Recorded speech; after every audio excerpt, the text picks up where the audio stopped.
Welcome back to the deep dive.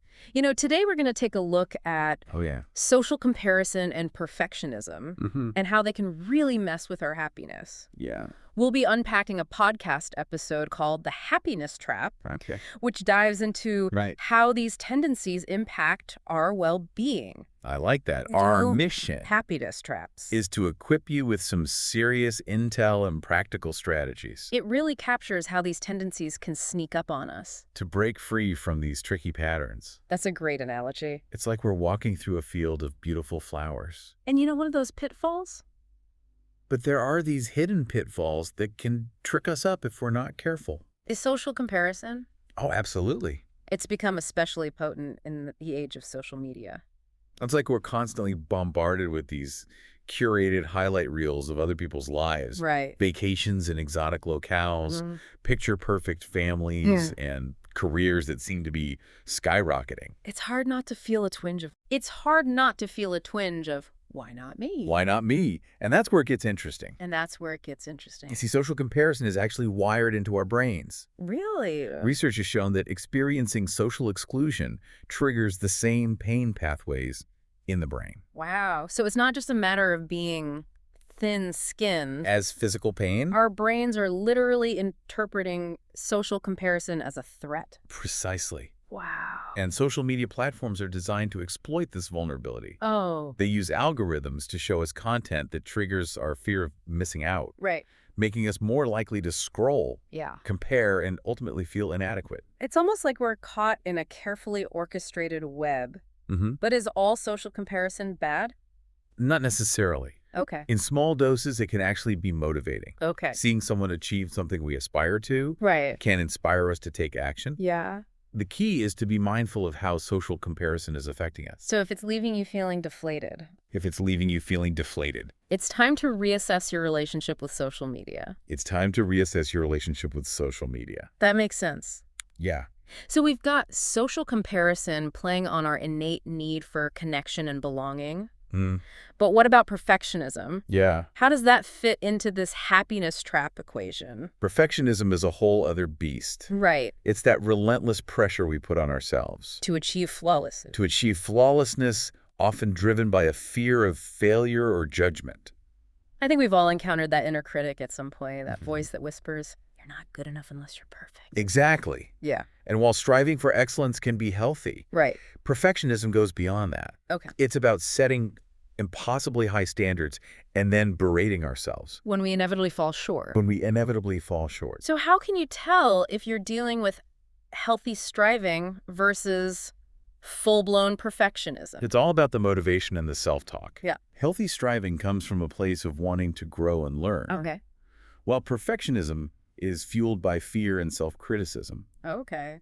Perfectionists often use words like should, Those words can be real joy killers. must, or have to, They make it sound like every task is a life or death situation. which creates this rigid all-or-nothing thinking. No wonder perfectionism can be so stressful. Absolutely. Yeah. And the irony is, perfectionism doesn't actually lead to better performance. Oh, really? In fact, research has shown that perfectionists Huh. often procrastinate and avoid challenges Because they're so afraid of making mistakes. because they're so afraid of making mistakes. Dude, it's actually holding them back from reaching their full potential. Precisely. Wow. They get so caught up in the pursuit of flawlessness Right. that they miss out on opportunities for growth and learning. This is starting to paint a pretty clear picture of how these two sneaky patterns, social comparison and perfectionism, can really undermine our well-being. And you know, it's fascinating. What's that? They often work together, Really? creating a double whammy of unhappiness. So they're like partners in crime conspiring to keep us feeling stressed and inadequate. Think of it this way. Social comparison sets the stage, Tell me more about how this toxic partnership plays out. whispering insidious messages about what we should be achieving or how we should look. Then perfectionism steps in, demanding that we meet those impossible standards. Right. It's a recipe for constant self-judgment It's like we're trapped in this endless cycle and a feeling of never being good enough. of trying to measure up to external expectations that are constantly shifting. Exactly. No wonder it's so exhausting. And the constant pressure to perform and achieve takes a toll on our mental and physical health. Right. Studies have shown that people who struggle with perfectionism are more likely to experience Wow. anxiety, depression, and even chronic pain. That's really sobering. Yeah. It's like we're sacrificing our well-being on the altar of some unattainable ideal. And the sad thing is, perfectionism doesn't even deliver on its promises. Really? It doesn't actually lead to greater happiness or success. So we're chasing this elusive goal that not only makes us miserable, In fact, it often has the opposite effect. but might actually be sabotaging our chances of achieving what we truly want. Precisely. Wow. It's like we're on a treadmill, running as fast as we can, but going nowhere. Okay, so we've established that social comparison and perfectionism are these sneaky happiness traps Right. that can seriously undermine our well-being. Mm-hmm. But how do we break free from these patterns? You're right. It's not an easy task. It feels like they're so deeply ingrained But it is possible. in our culture and even in our own thinking. And the first step is to start challenging those underlying beliefs that are fueling these tendencies. So it's about questioning those messages we've internalized about what it means to be successful, worthy, or lovable. We need to ask ourselves, Right. where did these beliefs come from? Are they really true? And most importantly, do they serve me?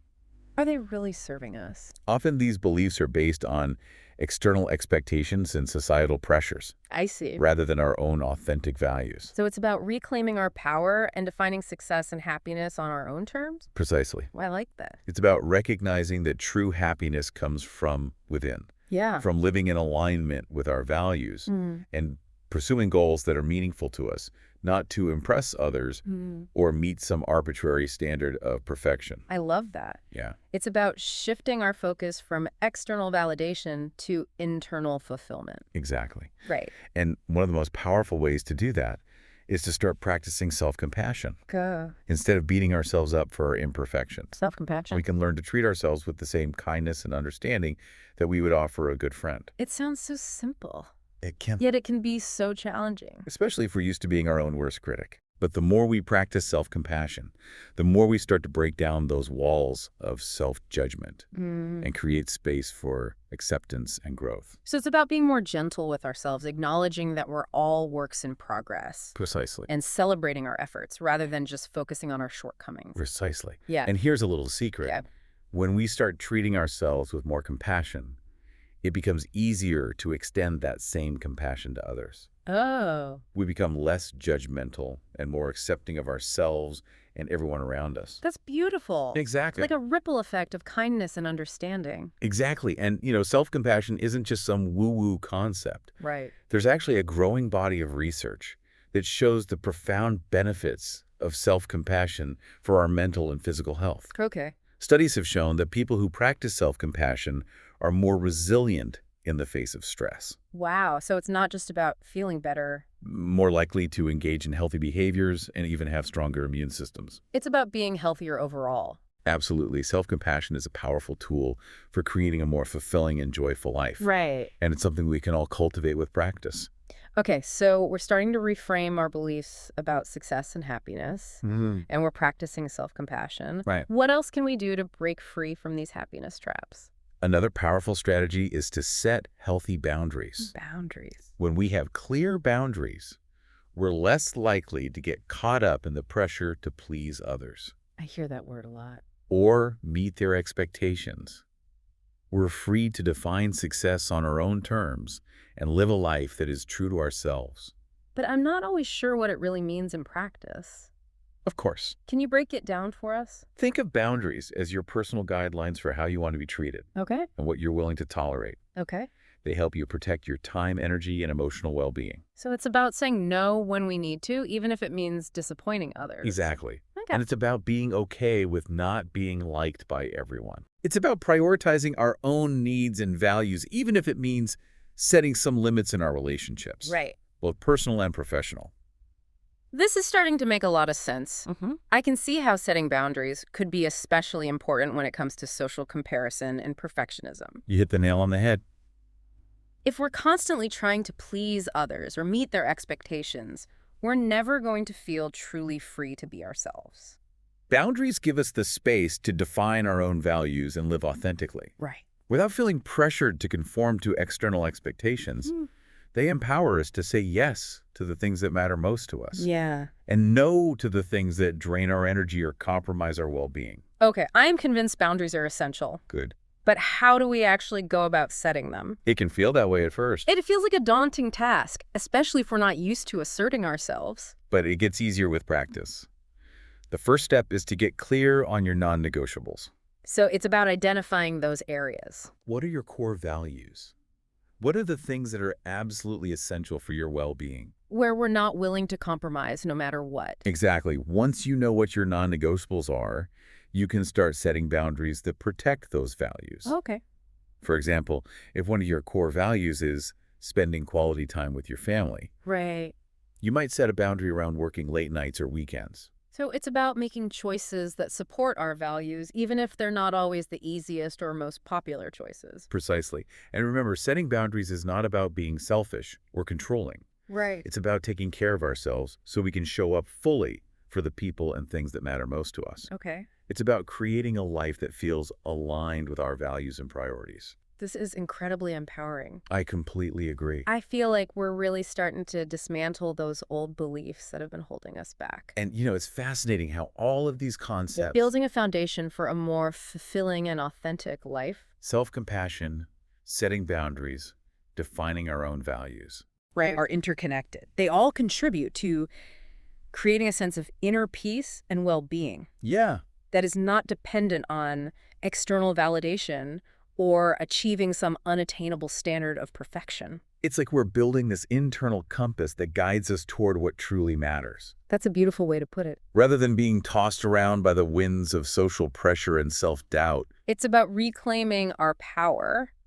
and choosing to live a life that feels authentic and aligned with our deepest values. This has been such an insightful conversation. I feel like I'm starting to see these happiness traps in a whole new light. I'm glad to hear that. But let's be real. It's one thing to understand these concepts intellectually, You're absolutely right. and it's another thing to actually put them into practice in our daily lives. It takes conscious effort and practice to shift these deeply ingrained patterns. So what are some tangible steps we can take to make these ideas more concrete and actionable? Yeah. What can we do starting today to cultivate self-compassion, set healthy boundaries? And start living a life that feels more true to ourselves. It's amazing how we've gone from dissecting these happiness traps to actually building a roadmap for escaping them. It feels empowering. It is empowering, isn't it?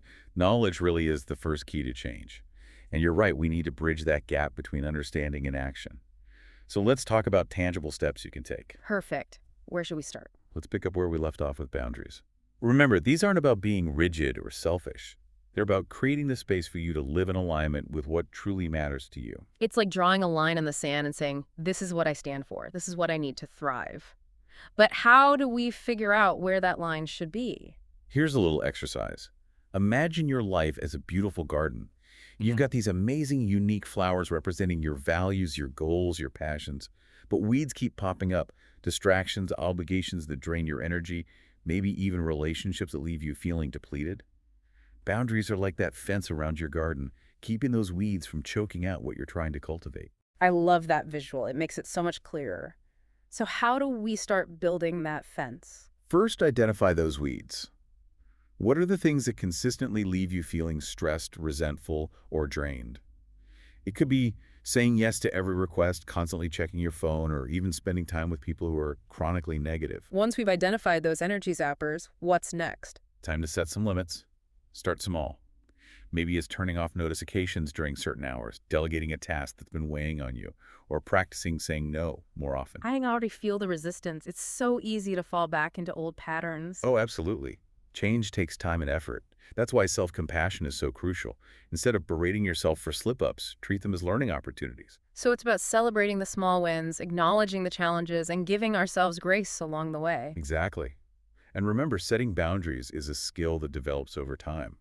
The more you practice, the more confident and empowered you'll become. You know, as we talk about boundaries, I'm realizing how interconnected everything is. Self-compassion helps us set those boundaries. Setting those boundaries creates space for us to pursue our true passions. And pursuing our passions helps us feel more confident and less susceptible to social comparison. It's a beautiful cycle. You're spot on. It's all about creating a life that nourishes your soul, not depletes it. And when you're living in alignment with your values, that inner confidence radiates outward, making you less reliant on external validation. So what you're saying is that true happiness isn't about achieving some perfect Instagram-worthy life. It's about building a life that feels authentic and meaningful to us, even if it's messy and imperfect. Precisely. It's about embracing the journey with all its ups and downs and learning to find joy in the simple things. It's about letting go of the pressure to have it all figured out and trusting that you're exactly where you need to be right now. Wow. It's been such a profound conversation. It feels like we've not only deconstructed these happiness traps, but actually built a framework for a more fulfilling and authentic life. I couldn't have said it better myself. And as we wrap up this deep dive, I want to leave you with this thought. Imagine a world where everyone felt empowered to set healthy boundaries, practice self-compassion, and pursue their passions without fear of judgment or comparison. What kind of world would that be? What a powerful question. I think it would be a world filled with more joy, more creativity, and more genuine connection. It would be a world where we celebrate our individuality and support each other's growth. Beautifully said. And the best part is we don't have to wait for someone else to create that world. We can start building it right now in our own lives with every small act of self-compassion, every boundary we set, and every step we take toward living a life that feels true to ourselves. Thank you for joining us on this incredible deep dive. We hope you walk away feeling inspired and empowered to create a life that truly reflects your unique brilliance. Remember, you are worthy, you are capable, and you are enough just as you are. And never underestimate the power of small, consistent actions. It's in those daily choices that we create lasting change. Until next time, stay curious and keep diving deep.